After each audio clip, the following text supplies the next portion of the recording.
Hi hello' নমস্কাৰ বন্ধু বান্ধৱীসকল। মই গৈ আছোঁ বৰ্তমান সাগৰ চাবলৈ। বৰ বেছি দূৰ নহয়, আমি থকাৰ পৰা প্ৰায় 500 মিটাৰ দূৰত আছে। আমি আহি আছোঁ এতিয়া বৰ্তমান দেই। মোৰ লগত আহিছে মোৰ বন্ধু সুনীল, দুজনে আহি আছোঁ আমি। সাগৰ বহুতে দেখিছে আৰু বহুতে দেখাও নাই, গতিকে যিসকলে দেখা নাই তেওঁলোকে চাব, নহয় জানো? মই সেইটোৱে চেষ্টা কৰিছোঁ। মোৰ কিন্তু ভাল লাগে সাগৰ দেখি। শুনিহে আছিলোঁ সাগৰ আছে বুলি, সাগৰৰ কথা কিতাপে পত্ৰই পাই থাকিছিলোঁ, টিভিত দেখিছিলোঁ। এতিয়া চকুৰে দেখি পাম, মনটো কিমান ভাল লাগিব ন? চাওঁচোন সাগৰৰ ঢৌবিলাক। গানতো আছে নহয়, সাগৰৰে ঢৌ আহে আৰু যায়, ধুমুহাই খুলি খুলি খায়। গতিকে সাগৰখন চাম। আমি আহি আছোঁ বৰ্তমান। সাগৰ পাবলৈ হৈ গৈছে, মাত্ৰ আৰু 100 মিটাৰ আছে দেই।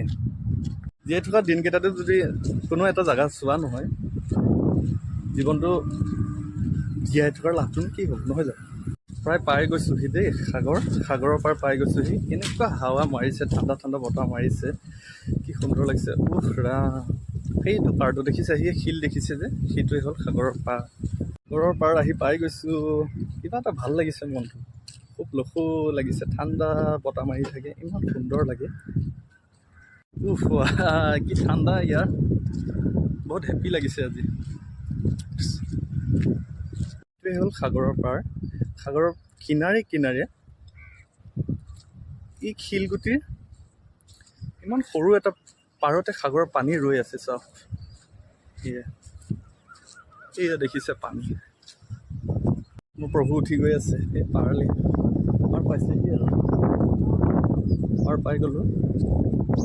তাৰপিছত ইমান সৰু সাগৰৰ পাৰটো, এনেকৈ উঠি গৈছে। ইয়াত টোটেল শিল দিয়া আছে ইয়াত। তাৰপিছত হয় হয় আহি আছোঁ।